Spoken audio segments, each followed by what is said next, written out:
All right. Welcome. We're back again in another episode of the PSIA Fireside Chat.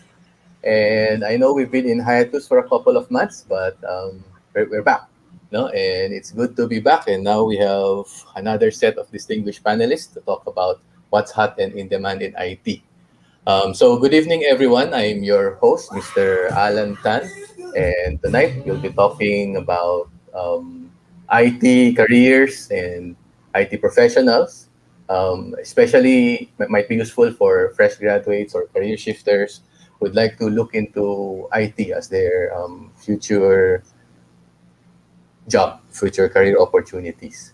And as you can see in our screen right now, we're joined by some of the industry's top honchos and practitioners who are either in the recruitment field or in the IT to share their knowledge. And we're going to talk about careers, how to upskill, what are the different ways to get into IT, and what's probably a good opportunity for you, to move into the field of information technology. Okay, so without further ado, let's go to the meat of the program. We'll first, I'll introduce our first panelist, Mr. Lope de Romal. So Lope is from IBM. He's a Chief Technology Officer of IBM. Over his 24 years career in IBM, he has been in the forefront of various IT trends that has transformed industries over the years. Starting as an e-business specialist in the late 90s, and now as a lead advocate at IBM, bringing value to new technologies called the Internet for Business. So I remember during the time the internet is the fad. Now it's like just a standard, it's a necessity. No? And to analytics-driven Smarter Planet campaign in the late 2000s, when as chief technologies, he helped organizations understand how instrumented and interconnected and intelligent the world changes the way we understand and react to our environment. And his current role as a CTO is again leading IBM's campaign towards cloud and cognitive technology. Lope holds a bachelor degree in computer science and from UPLB, and spent his first 6 years IT career working for a couple of local software R&D companies. Ladies and gentlemen, let's welcome Mr. Lope de Romal. Thank you, Alan. So, should I talk a bit about what I want to share this afternoon? Yeah, already? sure. Go ahead, Lope. Sure. I'll Okay. So maybe I'll just share this initiative that actually started with IBM in the US, but is actually now being adopted by a lot of IT companies in the US as well. And we're also starting to roll this out here in the Philippines now. Right? And I'm talking about this phenomenon where organizations are now focused in terms of evaluating the skills of potential employees rather than focusing on the degrees that they hold, right? So again, especially if you're a fresh graduate and so on, right? In most cases, the traditional hiring process, involves you have to be a graduate of a certain degree, right? Certain organizations may be focused on hiring only from certain schools and so on, right? But because there's really a big need for very specific skills that maybe some of our traditional degrees are not yet ready to produce at this point, right? This program actually started as early as about 10 years ago, but it's really only now that IBM is really focusing big time on implementing this, right? IBM rolled out a program called PTech, and PTech stands for Pathways in Technology, Early College and High School, right? The concept behind PTech is we will take a student from the time he is in high school and put them on a focused program all the way through the first 2 years of college. And the idea is that curriculum, that program, is very skills focused, is tailored to the needs of our industry partners, and that includes IBM as well, so that the objective is after only 2 years in college, should the student elect to already join the workforce, then he or she should have the skills required by the partner companies in the program, right?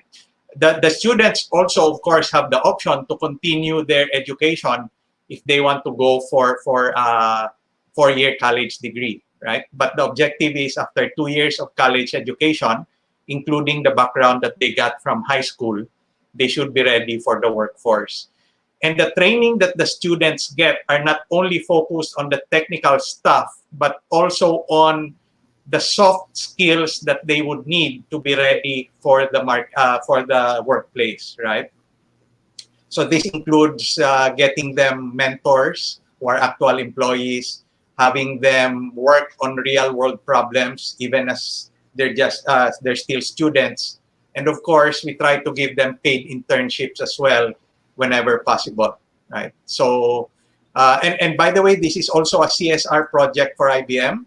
So we target sort of the underprivileged students for this program, and we try to make sure that they get the background to find employment once they exit from this program. That's a very, very interesting progressive way of thinking how to hire employees. We probably talk a bit more about that later, and then so we'll go back to all the initiatives that you have. But next we'll introduce first our next speaker. So our next speaker is Miss Teresa Thea Opiniano. She works with Willis Towers Watson. So Thea was a graduate cum laude at St. Scholastica Manila with a bachelor degree in psychology and guidance counseling. After her graduation, she has been part of the recruitment industry in the last 15 years and counting. She's been exposed to end-to-end recruitment for various roles in the field of business, BPO, corporate, managerial, and mostly technology roles in the various fields of the business. Currently, she is the talent acquisition leader in Willis Towers Watson. So, ladies and gentlemen, a round of applause. Miss Thea Opiniano. Hello, everyone. Good evening.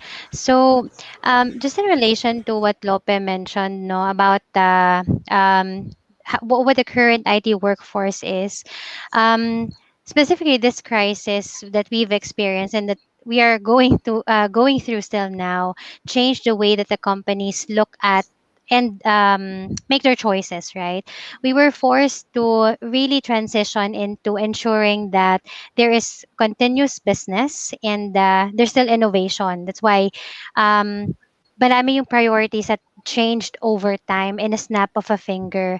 It's not just really surviving, but rather striving through what is unknown because we don't know yet what will happen in the next few months or next few weeks. Even our, even our guidelines, the government guidelines changes from time to time. So the companies are now shifting to what the core focus would be.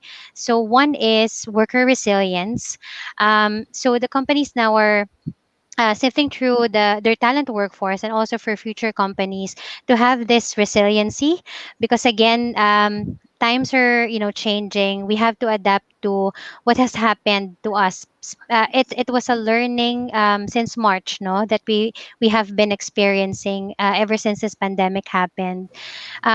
Also, diversity, equity, and inclusion. This has been a focus of a lot of companies now, but well, after the crisis, it also made the companies more aware about the importance of having diversity, equity, and inclusion. I'm proud to say that Willis Towers Watson is an advocate of this.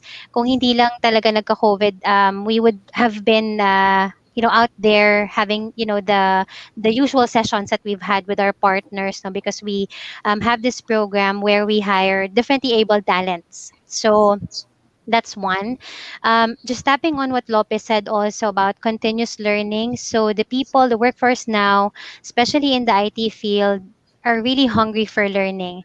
There are a lot of career shifters who would want to explore new opportunities apart from what they know now, and what they want to be in the next few years. So they would want to have access to alternative learning and career pathways. Just to share with Willis Towers Watson, we have this program where the employee or our colleague can apply for like some sort of an internship. So he or she will have a mentor. Let's say, for example, if I'm an administrative and sorry, a data analyst now, and I wanted to be maybe a QA tester. So there's a mentorship program that we've explored as to see how we can retool and reskill people, because this is actually one of the trends that are really happening now in the IT workforce. And then lastly would be artificial intelligence and automation. Imagine what you studied for 5 years, in just a snap of a finger can be automated in less than maybe an hour or 30 minutes. So it's changing, and it's evolving. That's why companies are now, you know, focusing uh, their strategy around these five assets that I've mentioned. And slowly, Willis Towers Watson is also adapting to um, give emphasis to those five assets that I've mentioned. Okay, thank you, Tay. A lot of good points there. So we'll tackle that a bit later about the COVID, the diversity, and everything else. Napuno yung notes ko sa dami what you mentioned, but let's go through that one by one later. Our third speaker is from Jobstreet, Mr. Paul Tuason. So Paul is currently the sales manager at Jobstreet. He previously held the senior sales supervisor and senior key account manager at Jobstreet. He was also an account executive at DuPont Sustainable Solutions before starting a growing career at Jobstreet. So, ladies and gentlemen, let's welcome Mr. Paul Tuason. Sorry, you're on mute, Paul. There, sorry. So hi everyone. Yeah. Yeah. So first of all, thank you for having Jobstreet and this live Facebook live for PSIA. And I'll keep it very brief for Jobstreet, but Jobstreet's in the business of like really connecting talent to the hirer, right? So we're trying to do this amidst the pandemic. We're really pushing for more hires. In fact, as I was sharing earlier, that most of our jobs are a big chunk of our jobs now are in the IT and software industry, and really the growth of demand for the IT and software skills in the country has been growing steadily. The pandemic has really shifted some of the behavior of our market in terms of hiring, and the demand for these types of talents have been increasing steadily. The digital transformation was definitely accelerated for during this period, and that's one thing that I think that although the pandemic was really a bad experience for everyone, that's one like light that we can see for the country. That's it. Thank you, Alan. Okay, thank you, Paul. So let's go straight to the topic for tonight's discussion. So I think we'll continue with what Paul mentioned about the demand and the technologies and the skills that are, I guess, more relevant nowadays in the field of IT. Maybe Paul or Thea, you can explain a bit like what you've been seeing in terms of what are the skills that are new, that's probably then that will be in demand, and then what skills are maybe obsolete already. Maybe just to start off, what we're noticing at least in Jobstreet with our clients that post with us is that a lot of the companies that never really put any effort towards digital transformation are now putting effort and really accelerating digital transformation. No? We have both huge companies and smaller SMEs really putting some effort into digital transformation. Small brands that are going to e-commerce, um, online services, in this pandemic period, we I think all the companies had to open up online consultation for all their employees. So we're seeing a lot of demand in that area. So with this demand and really going online, internet is the norm, like what you're saying, Kanina. It's really this drive to go there, and this has to be supported by those individuals with the skills to really grow the market. No? So like the organizations like IBM with Lope and Towers Watson's with Thea, I'm sure that they have all these transformation things that had to happen at a very very fast rate as compared to if we didn't have the pandemic. In terms of statistics, what's it looking like? The I guess the job postings regarding IT. Yeah. So looking at the demand now, in pre-pandemic or Q4, the fourth quarter of 2019, we were seeing like the IT and software specialization be like number 7 in our top posted ads in the website. Right now, it has jumped to like number 3 in terms of the most in-demand skills in the Philippines. So I think this goes to show really that companies that are already in the space are accelerating even more, and companies that were not in the space are looking to get into it. It has become a necessity more than a luxury in the past. Like if I was like a small brand maybe of like selling shoes or something like that, I might not be so inclined to go to e-commerce, especially if my brick and mortar stores are doing okay. But right now, it's a question of survival, right? You will not survive without it. So I think that's what's really fueling this digital transformation for the country, and in fact, maybe globally. Yeah, I think that's a clear proof that IT is actually COVID proof, right? Yeah. We remain resilient even at times of COVID. We still remain relevant, which is why to all our viewers, try to consider IT as your career, because this will survive for a long time, and you will remain relevant. And then Thea was mentioning earlier about automation and AI, and about staying relevant. So how, in your organization, have you started doing things related to AI or shifting people around due to the change in their roles? Yep. So for automation, we have been investing in that type of talent or skill, especially in the past. But for artificial intelligence, based on the demand that's really coming in the Philippines for our hiring, wala pa talaga.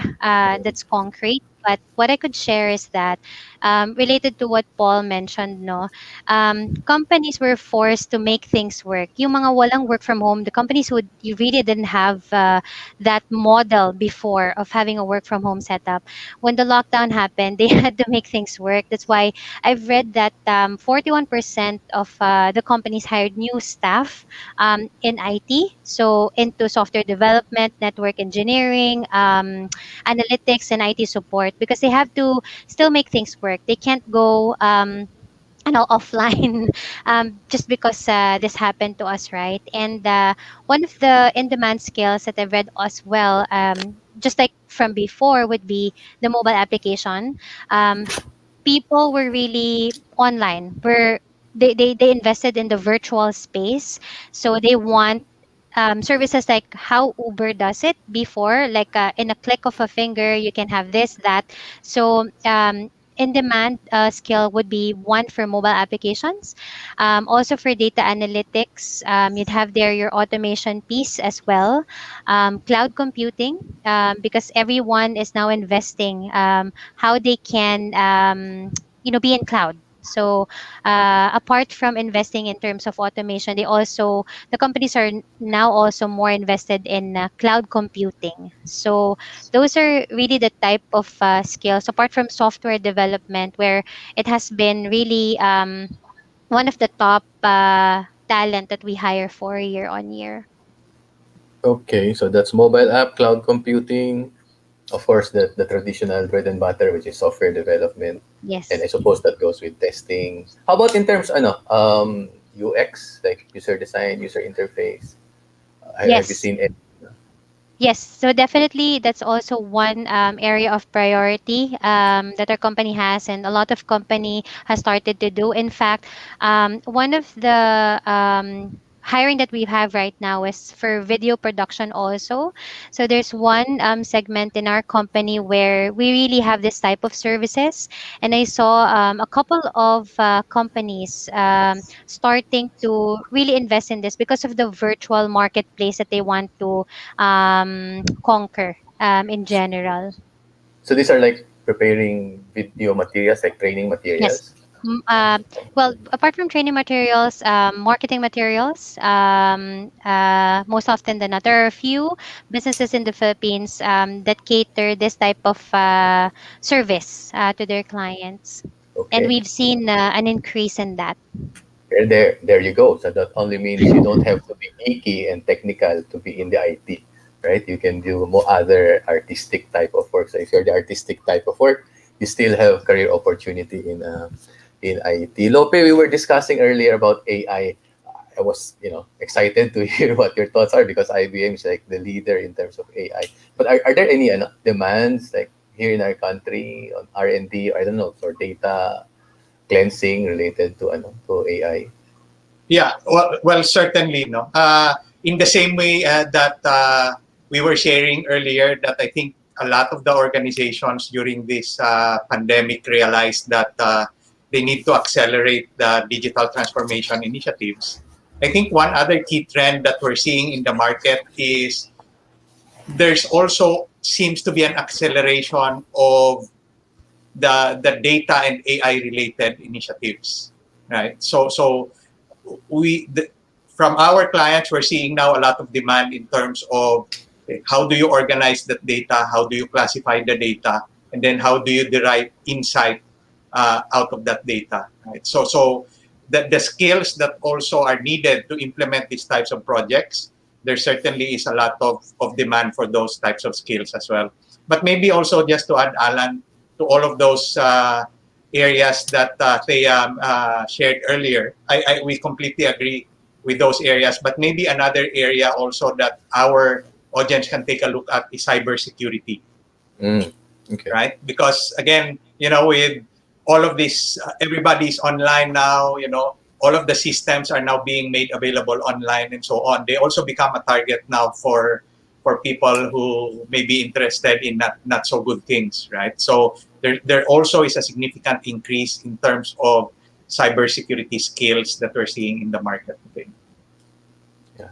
And people who are into cybersecurity have a different mindset also Yes. than creative Yes. and technical programmers. So actually, IT can cover a wide range of different people with different talents. There's always a role that you can work on while you're in IT. Lope, I'm just curious, like with COVID, has there been any change in terms of the demand in recruitment or hiring people, or has it been reduced, or how is it in your organization? Uh, well, I think in most cases it's been sort of business as usual for IBM. IBM is actually one of the first companies in the Philippines to offer work from home as an option to its employees, right? So as early as the late 1990s, that was already available as an option. So I've been in IBM for quite a while, so I probably had that option for over 20 years personally, right? So in a way, the transition for us to move into a completely work from home environment is probably easier than a lot of organizations. Right? For most of our staff, we were already using laptops rather than desktop machines. Right?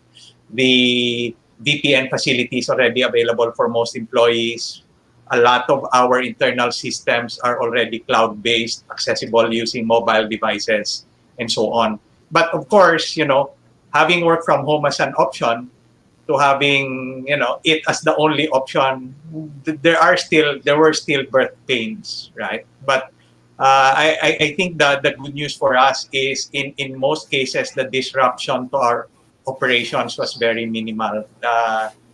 We were able to transition uh, even our facilities for, when we hire people, how do we get them the laptops that they need, and so on. That was put in place relatively quickly. So I have a few colleagues that I've never met since they've joined IBM, Same right? here. Because we all haven't been to the office yet. So we only see each other online and so on. Let's talk a bit more about that work from home. Are there any I guess prerequisites that you need from the employees, like if they will be working from home? Because I understand, you don't have the complete facility of an office here at home. So Yeah. maybe it's open for anyone who wants to share.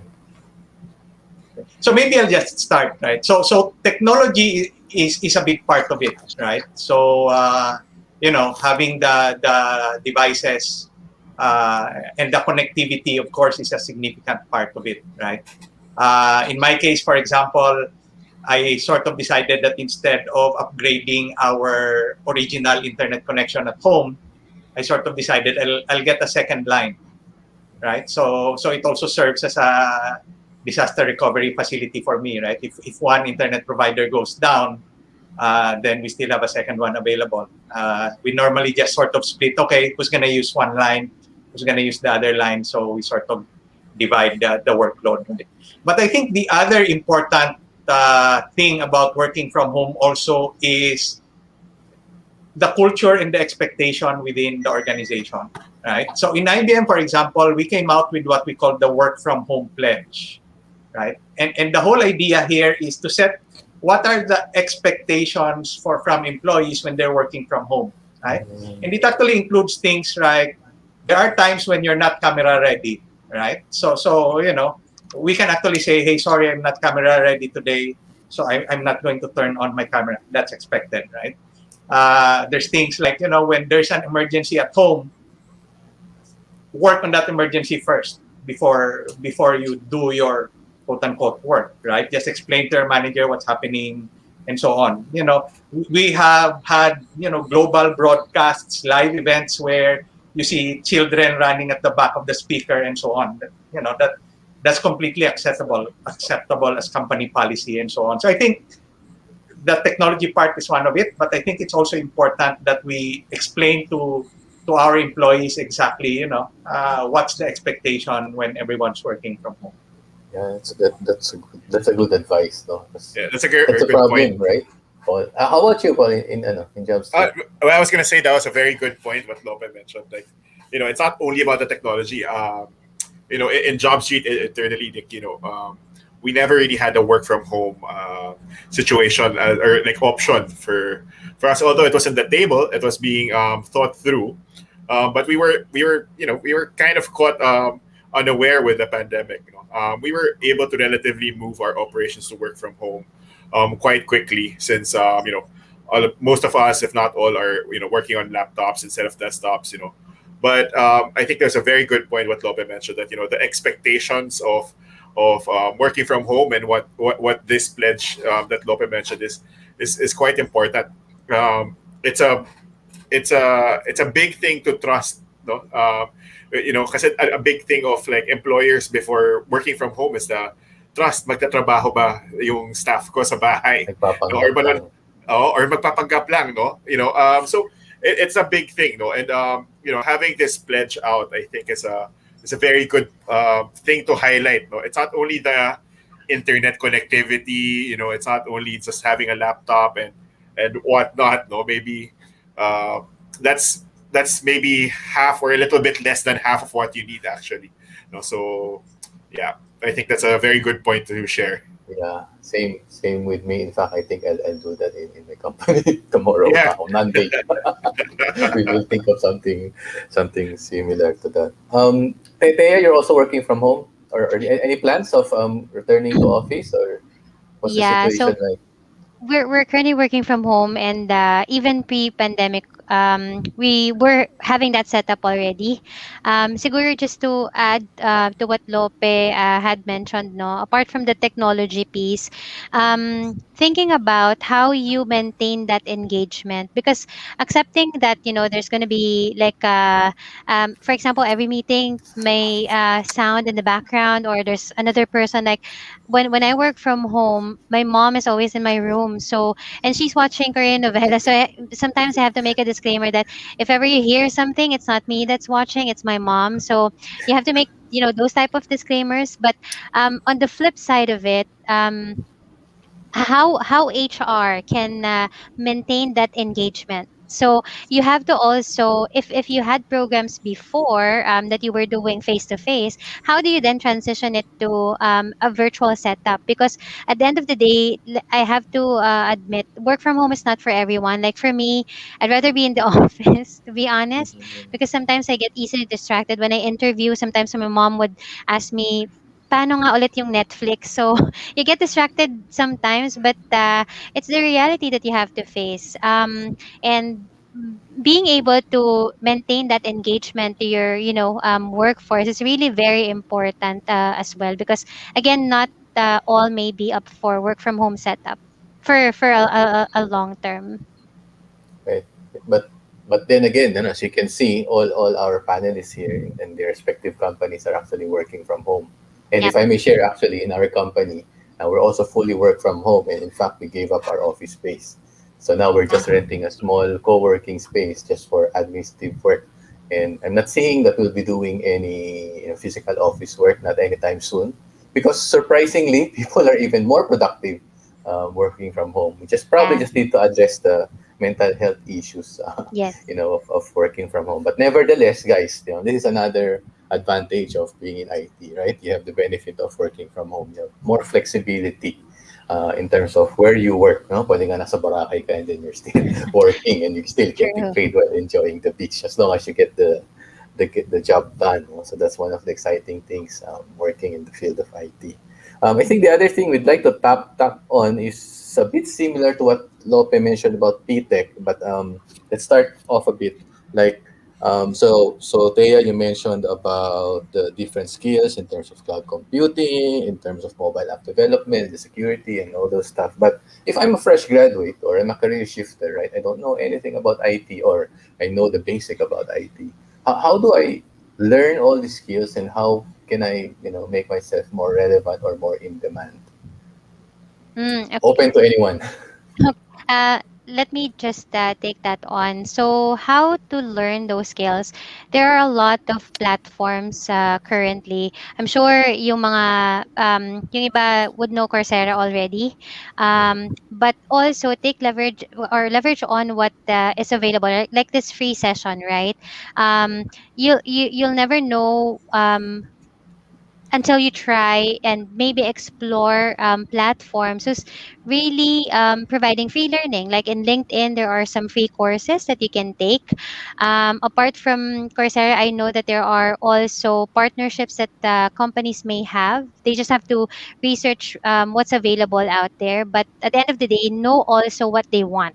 Because sometimes when I see resumes, sometimes I even if I post let's say for example a director level, I would see a fresh graduate apply to that type of role. So you have to be purposive in what you want really, and then where to get the learning would follow easily after. Okay. Now, if I, for example, I take a course on Coursera, will that, does that count? Like, if I send my resume and then I finish a data analytics course in Coursera. Mm. Yeah, it has some points because it will make the hiring manager feel that you're going out of your way, just to learn something while you're looking for a job. Like I recently interviewed someone, a professional, although not a fresh graduate, and she has been out of workforce for about 1 year, but has subscribed to LinkedIn Learning. So there are a lot of ways on in how you can get training or how you can get information. You just have to really know what you want to learn, and then look for avenues. If there's free learning or if there's a little bit of payment, just explore Okay. the options. Okay. And Alan, yeah, while if we're on if I that, may also share, Sige, Uh, Mape. I think the PTech is interesting, really. So let's talk yeah, about more about that. yeah, but maybe before I go back to that, maybe just on this topic, right, about specifically for people who may be looking at shifting careers and so on, learning about IT. We actually have a site called Skillsbuildorg. So it's actually a free site operated by IBM, but we do have partnerships with different companies like Udemy, Corp Academy, Open University, and so on. The idea around Skills Build is that you can actually go into the site and then you can look at the various courses available. You can take those courses. A lot of the courses, if you complete them and pass the assessment at the end, you actually earn badges, right? So badges is like a digital credential that you can then show to prospective employers to say, I have actually gone through this training. I have picked up certain skills or certain knowledge, right? There's also even a career assessment facility in the site where you answer a set of questions and then it will give you a recommendation in terms of what career may Wow. match your innate skills, right? There's also even opportunities there to work on real world projects, right? Sometimes doing training may not be enough. Prospective employers may be looking at do you have actual experience working on projects and so on. So you can actually join certain projects on the site also so that you can say, I actually have experience on certain technologies and so on. And it covers some of the key technologies that we talked about earlier: cybersecurity, cloud, automation, data, and AI. Courses in these areas are available on the site, and it's free. How about like certifications? Because I wonder, like you take this course in Coursera, you Mhm. take all this free online, but when you submit your resume and that's what you have, we actually have the advantage against someone with, I don't know, a college degree or computer science. So I'm just curious, like how would the recruiter, assess, especially if all of these are online courses and free. Yeah. Well, I guess there's two things, right? I would sort of differentiate certifications and the badges that I mentioned earlier, because most of the certifications will still require you to take a, a physical or a proctored exam online, right? The badges, most of those exams are, you just take the exam online. So basically it's open notes Right. and so on, right? So there are still a higher level, I guess, on top, above these badges, which are the actual certifications where you really have to go to a testing center to take the exam. Or now they also have options for you to take the exam online, but there will be a proctor watching you online while you're taking the exam, right? So that also provides another level of credential for people to present. Okay. And how is this different than PTech? Curious ako sa PTech. It's Oh, like you need a two, if I understand it right, you need 2-year college degree. So if yeah. it's K to 12, pwede na ba yung grade 11, 12, then you can take the PTech? Okay, Or yeah. So in the US, it's actually a 6-year program, because in the US, it's 6-year grade school, 2-year middle school, and then 4-year high school, right? So in the US, it's the 4 years of high school plus 2 years in college that makes up the PTech program. Now, because our junior high school and senior high school facility in the Philippines is slightly different, we had to adapt the program. So instead of it being 4 years, which means you start in the middle of junior high school, we got permission from IBM that we will only do it in the 2 years of senior high school plus the 2 years of college, okay. right? So at the end of the program, they will still get a high school diploma because they completed senior high school, and they will also get an associate's degree because they completed the first 2 years of college, right? So they will still get an associate's degree. But what we try to do is we embed in the standard curriculum the specific set of skills that we need or our other industry partners need from these graduates, right? So we don't change the curriculum per se because we know how difficult that process is, of going through approval from DepEd or from CHED to make changes to the curriculum. What we try to do is find the leeway within each of the curriculum, the electives, for example, or even in senior high school. While the subjects are defined, there's some leeway in terms of what are the actual skills to be taught for each of those subjects, right? So we do work with an academic partner to define this curriculum, and then we implement it with a school, right? Right now, we only have one program running, but we're talking to other schools already, and that program is with Taguig City University. Okay. So is that ComSci or associate degree? Ganun ba? associate degree in information technology, I think, is what they will get after the program. Okay, so it's designed. The curriculum is designed by IBM in partnership with the school. Yes, and it's designed for a specific job role. So we're covering 3 job roles in the program right now. So you mentioned this earlier, UX, UI design. Right. The students will select one of these 3 tracks that they will want. So UX, UI design is one. Robotic process automation development is another one. And then testing is another one. Right. So when did you start? Like, do we have graduates already, or it's just starting? This is the second year of the program in Taguig City University. So by the next school year, the first cohort will actually be in college, and we already have 2 cohorts running in Taguig City University. So Interesting. and then we will have another cohort in coming as well. The other question is, may tuition now or it's free? Or the So the program, that's part of the challenge why we have to be selective in terms of how we roll this program out, because one of the basic tenets of the program is it has to be cost-free, because it's really targeted at the underprivileged sectors of the society, right? So in the Philippines, because our tertiary education is not free, right? So we have to work with a local government university or a state university so that the tertiary portion of the program will still be free, right? Senior high school, that's okay because it's already free in the Philippines, right? But the challenge is that first 2 years of college, you have to find schools that can offer it for free. Interesting. You're doing a lot of good deeds here at IBM. Hopefully, you can do more. Promoting Yeah, it at a wider scale. More so in fact, partners, more schools, right? Because the program requires us to have industry partners, right? Because we want these industry partners to define what are the specific skills that they need to ensure that when the students graduate, there's companies that are willing to hire them, right? And IBM cannot hire all of them, right? So we also need partners, industry partners that will join us, define what are the skills that they need, work with us in the curriculum, and then eventually absorb the graduates as well. And by the way, this program is not only for IT.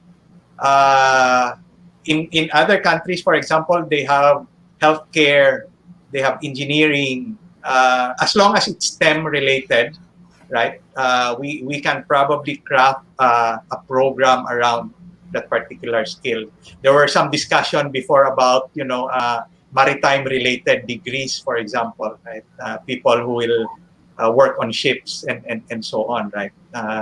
So it's not only specific to IT. Just so happens that the first program is IT because it's for IBM's needs, right? But if we find other partners, then we can offer other areas as well. Okay, so there you go, people. You can learn from Coursera or any online courses, or you can take the PTech program of IBM. Paul, with regards to... before we move on to the topic, go ahead.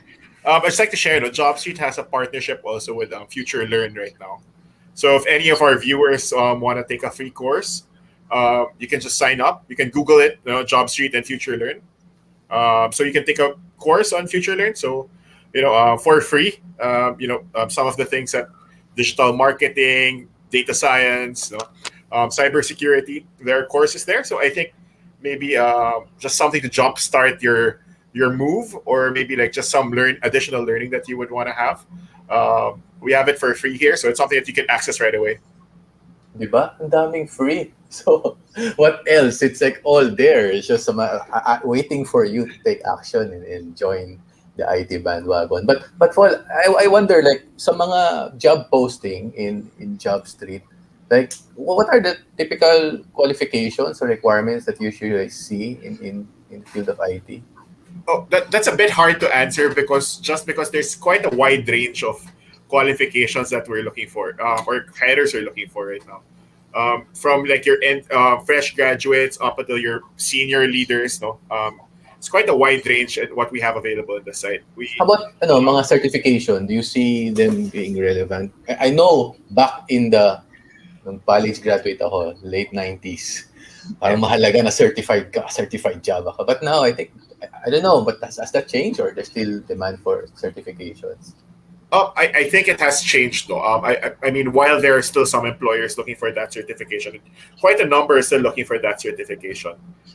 There's a big number also of hires that are open to accepting you for your skills rather than for the certification. You know?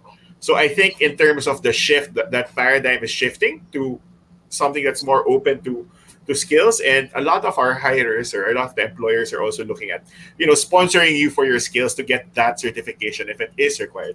um, Right. there's quite a number of companies that are doing that. If you're signed up with Jobstreet, actually you'd probably be getting like messages about companies that are willing to sponsor you for your certification, not limited to IT actually. Healthcare's one, and a bunch of other things.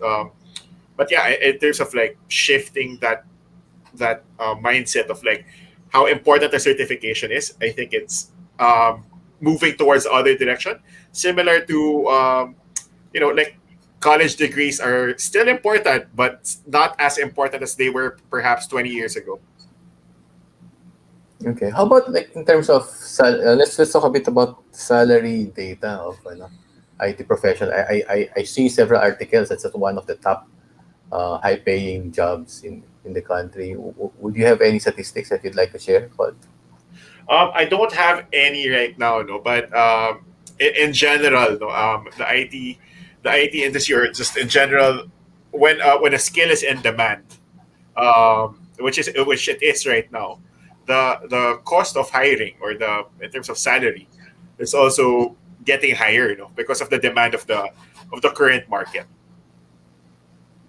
I see. Yeah, and what's interesting is because if you're in IT, I'm trying to extrapolate the data here, but if you're in IT, you can work anywhere, you get high salary, so you don't have to be in the metro, right? You don't have to be in any of the cities. You can be anywhere and still get in a much better paying job and enjoy the clean air back in the Yes, provinces.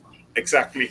Actually, in Interesting. terms of in terms of the growth of the job postings in terms for the IT sector, specifically, there's been like very big growth in the provincial areas, especially during this pandemic.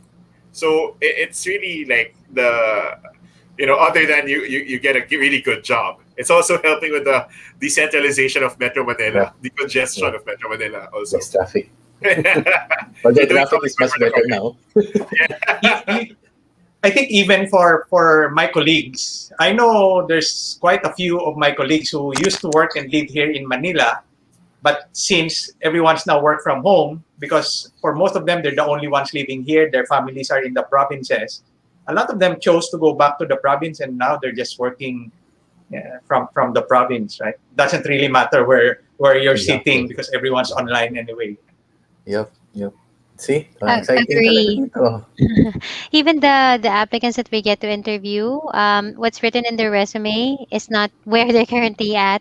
In fact, we've been onboarding also people as far as Cebu, Samar, so they went back to their provinces really Mm, because of the work from home setup. okay. There. So, daming reason para mag-IT, di ba? So, I hope nabentahan ko na kayo yung mga viewers natin. Mag-switch kayo kung sakaling you're not yet in the field of IT. Now, let's talk a bit more. We have a couple more minutes before we end the program. But I'd be interested to see, like, aside from technical skills, what are the soft skills that, siguro, that are being considered when you're hiring people in the IT sector? Sige, maybe I'll start. No? So because this is actually one of the other tenet in the PTech program, we're not only trying to build technical skills among the students, but we're also trying to give them what we call professional skills, right? And some of these professional skills would be things like critical thinking, right? Collaboration, problem solving, flexibility, and so on, right? So I think that's sort of the focus also nowadays, that it's not only the technical skills that's important with the employees, but especially with the challenging situation that we have today, this ability to adapt, to be flexible, and to be able to work in a remote environment. I think that is really becoming a critical skill for everyone. And I think someone mentioned it earlier that remote working is not really for everyone, right? But we have no choice, so you really have to adapt. To be honest, like Thea mentioned earlier, before the pandemic, I also preferred to work in the office, right? So, but now no choice. Okay. Thea, earlier you mentioned about diversity, equity, inclusion. Um, so have you seen any benefit, like when you roll out this program, like that has sparked more creativity in your team when you have diversity? Yeah, so it really adds up spice, no? Especially when you have a diverse workforce talaga. And when you hire continuously year on year, we tap on experienced individuals. But when we do get people who are freshers, they're able to adapt to and be at par with those who are with maybe 5, 8 years of experience. So what Lope mentioned about adaptability really is important. And I just like to add that apart from that, the essential skills. So LinkedIn posted an article that they shouldn't be referred to as soft skills, but rather essential skills. Essential skills. One of which would be innovation, really the ability to be creative. Sometimes, pag sinabi mong technical kasi sasabihin yan, nasa isang corner lang yan, ayaw niya magpagulo, ayaw niyang mapaistorbo, right? But really because of what happened, yung creative juices must be out there somehow, in a way that that individual could think outside the box, could also have that critical thinking that Lopez mentioning, no? So that's one key important skill that we're looking for in a candidate, plus also the ability to communicate, because not all are used to turning on their videos. We Filipinos are very shy, so minsan pag sa Oh, meeting, 'di ba, naka-off yung camera, but it's really how you embrace the virtual world nowadays. yeah. When I have meetings, I always ask everyone, please turn on your video. And kanina si Lope mentioned about camera ready. So yeah, personally for me, I don't care about being camera ready. Minsan, I wake up at 9 and just turn on the camera and fix my hair a bit and then, yeah, let's do this. Pag internal lang. Of course, when I'm having the fireside chat, I have to take a bath first. Make sure I'm at least presentable. Sige, the other thing is, I'm just curious kasi if you're in IT, right? That's your profile. I know a lot of the programmers are really very quiet type, shy type. So how are there any programs or training that you do to help them, like become leaders and be more open and be more extrovert? I don't know. Maybe, For us, yeah, for us internally, like at least for our team and Jobstreet, we do have internal programs for our employees. So we do have we make available online learning for everyone. So just to understand the concept and the of what these skills are, what these essential skills are. So we make it available for everyone. Actually, that online resource you could use for anything. You want to learn how to Photoshop, everything, anything like that. So we start off with that, and we actually make sure to like really intentionally give ownership of specific items for different individuals in the company. So if you're a salesperson and you want to have ownership of a specific project or a specific initiative about with regards to marketing or anything of that sort, then you could have it, or with product. No? Um, just applying that into like maybe other specializations, then it could be cross-functional. So in terms of being a leader, I understand there might be some challenges while we're working from home, as we get used to it. But with technology that we have and the openness to learn, I think that's the biggest thing, or the openness to learn and really adapt to the situation. It is possible to have that type of like cross-functional exposure. Okay, and before that, before I continue my question, for some of our live viewers, if you have any questions, feel free to post in Facebook chat. We have 5 more minutes, and we can probably tackle a few more questions. But as you mentioned, Paul, are you tracking like it's open, right? But are you like tracking who's taking which, or are these Yes. required, or Yes. and So that online platform that we have, for at least for the theoreticals, let's call it that. It is tracked. We could measure in that system who has taken it, who's taken what, and the actual like rollout, which is like for me the bigger part of it. There are there are structures to monitor each project, each initiative within each sub team or subgroup rather, for just to be able to measure the progress of each individual. I think it's a very important also that we might be implementing a structure of this is the type of thing that you need to learn, and it's easy to like generalize everyone, but at some level you have to go to an individualized learning, and that would be what the structure or the current what should be the organizational structure can support. okay, interesting. So you learn.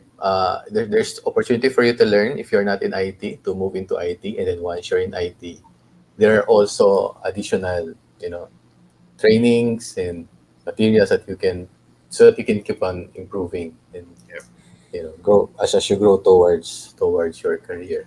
Now, guys, if you have any questions for those who are watching live, please feel free to post your comments and questions to our panelists.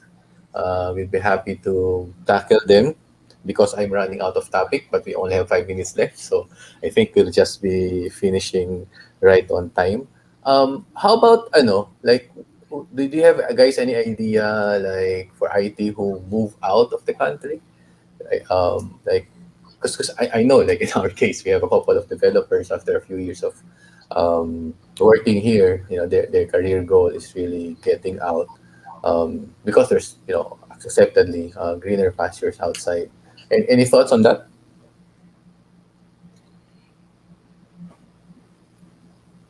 Anyone? Ako, personally, I have not been aware of a colleague who recently left to move out of the country. It's mostly moving jobs still within IBM, as far as I know, on a personal basis. Okay, that's good. That's good to know because we need to keep Yeah. all the talents in here as much as possible.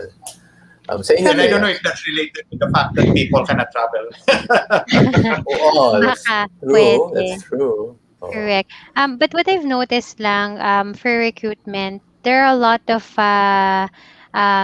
Filipinos na nasa abroad who's applying back, coming back here in the Philippines. So people from the Middle East and also from Singapore, we have a couple of applicants from that particular area.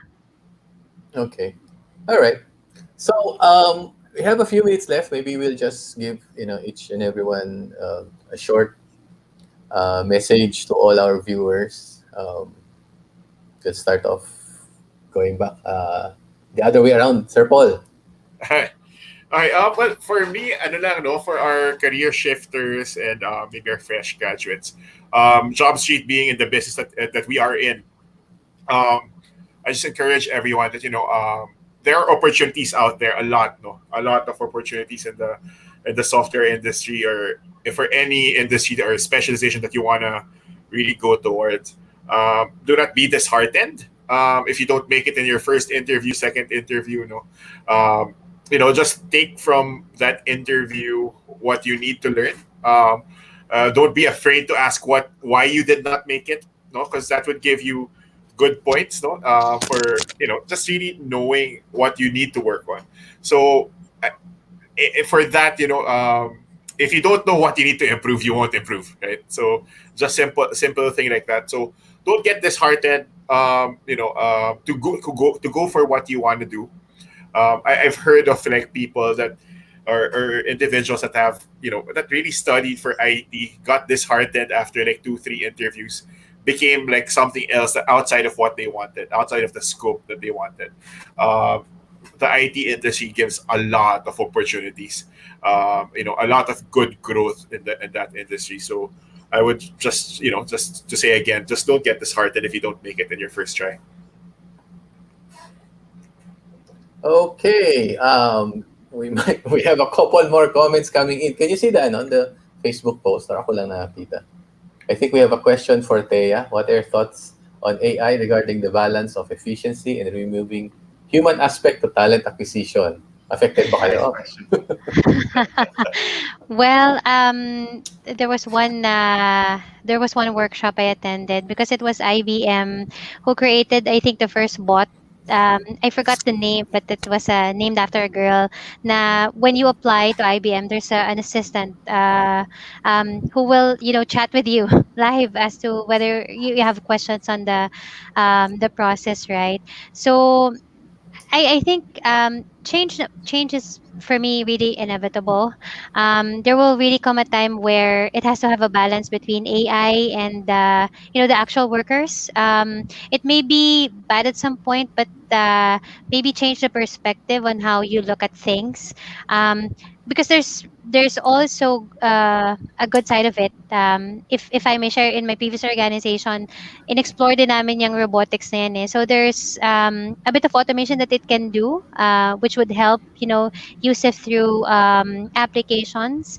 But again, it's really what is important for your organization, what is the focus of the organization, kung bakit kailangan may AI in their platform.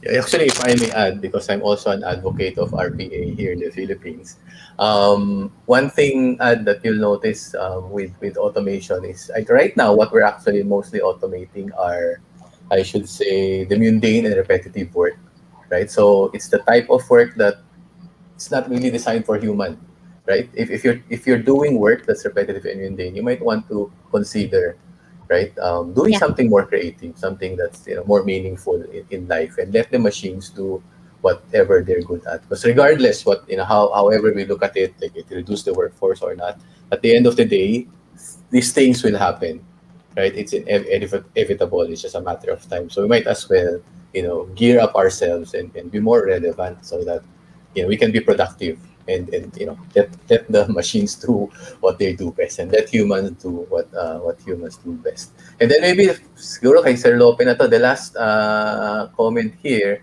is if you have ideas about that, yeah, I think you can see that graduating Hmm. students about their capstone project, baka meron kayong pwedeng advice na pwede nilang gawin as part of their college thesis.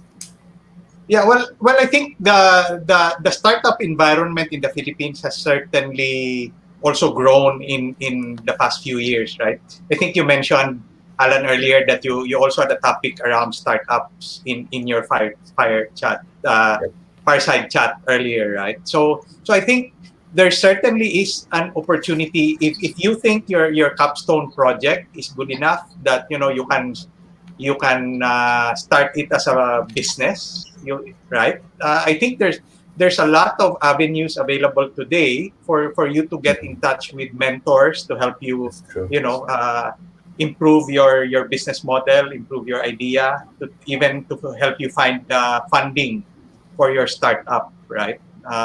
So I think that's the other thing about the IT industry. I think in the Philippines, right?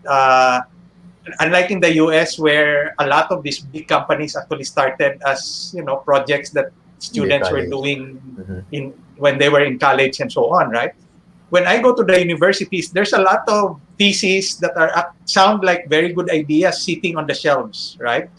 because the proponents of the thesis, their first concept is, oh, I just need to submit it as a thesis, then I'll find So I work can once I graduate. graduate, So I can right? graduate and find Rather a job. than rather than making Oh, a money or making a business out of this idea, our concept is still primarily I'll find a job after graduation. So there's some very nice ideas sitting on the shelves in a lot of our schools right now.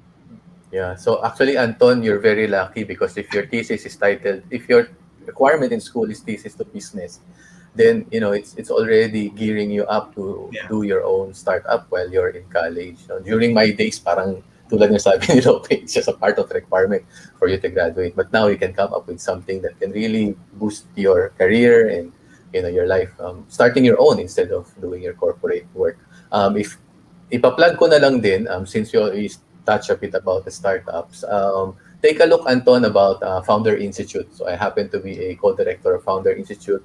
We run startup, training programs started from Silicon Valley, and then we also have a Manila chapter. Unfortunately, we already finished 2021 cohort, so we might have another run next year. Kasi nakapagod din mag-run ng mga startup programs. But take a look, and check the website. And as Lope mentioned, there's a lot of other avenues for you to learn about starting your own business. And with that, we are 5 minutes over time. But thank you. I'd like to thank all our panelists for taking the time tonight to share their experiences. I hope we're able to get more convince more people to join us in the workforce. Um, yes, let's call it a night. And thank you, everyone. Bye. Thank you. Thank you, everyone. Bye. Bye.